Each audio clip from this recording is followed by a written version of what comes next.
নারীকে নষ্ট বলার অধিকার কোনো পুরুষের নেই, কারণ কোনো পুরুষের স্পর্শ ছাড়া কোনো নারী নষ্ট হয় না। নিজে প্রেম করে বিয়ে করলে শুনতে হয় বাবা মার কথা না শুনে বিয়ে করেছে, চরিত্রহীন কুলাঙ্গার মেয়ে।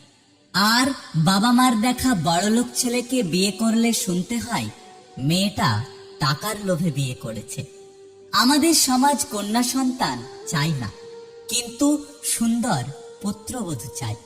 মেয়ে মানেই জন্মের পর কালো না ফর্সা যাচাই করা হয়। বাসি ভাতের প্রশংসা সবাই করে, কিন্তু বাস্তবে খোঁজে বিরিয়ানি। তেমনি এই সমাজে কালো মেয়ের প্রশংসা সবাই করে, কিন্তু বাস্তবে খোঁজে ফর্সা নারী। আসলে যে মেয়েটা আপনার বুকে ঘুমায় সেটা আপনার কন্যা, আর যে মেয়েটা আপনার পাশে ঘুমায় সেটা আপনার বউ। যে মেয়েটা আপনার পাশের রুমে ঘুমায় সেটা আপনার আদরের ছোট বোন। আর যে মেয়েটা আপনার জন্য ঘুম নষ্ট করে ওপরওয়ালার কাছে প্রার্থনা করে, ওপরওয়ালার কাছে আপনার মঙ্গল কামনা করে, সেটা হলো আপনার মমতাময়ী মা। তাহলে রাস্তা বা পাশ দিয়ে হেঁটে যাওয়া মেয়েটা মাল হয় কি করে, ধর্ষণের শিকার হয় কি করে?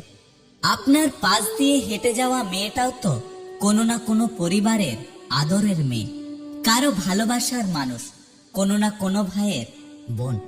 তাই সকলকেই অনুরোধ করছি, কোনো মেয়েকে বাজে কথা বা বাজে মন্তব্য করবেন না।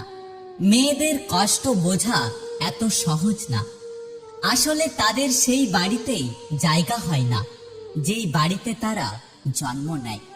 মানুষ বড়লোক হলে ভুলে যায় যে সেও একদিন গরিব ছিল, শিক্ষক হলে ভুলে যায় যে সেও একদিন ছাত্র ছিল।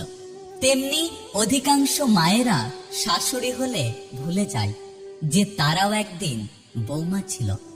একটা মেয়ে যে বাপের বাড়িতে এত আদরে থাকতো, সে কোনো রান্না করতে পারতো না, কিন্তু শ্বশুর বাড়িতে গিয়ে সেই মেয়েটাই সেরা রাঁধুনি হয়ে ওঠে। ফ্যামিলির দিকে তাকিয়ে নিজের সব ইচ্ছে আশাগুলোকে বিসর্জন দেয়। আসলে কি জানেন তো, একটা মেয়ের মাঝে সব সময় সব গুণ খুঁজতে নেই। আসলে তারাও একটা মানুষ, কোনো যন্ত্রাংশ নয় যে তাদের মধ্যে কোনো ভুল থাকবে না।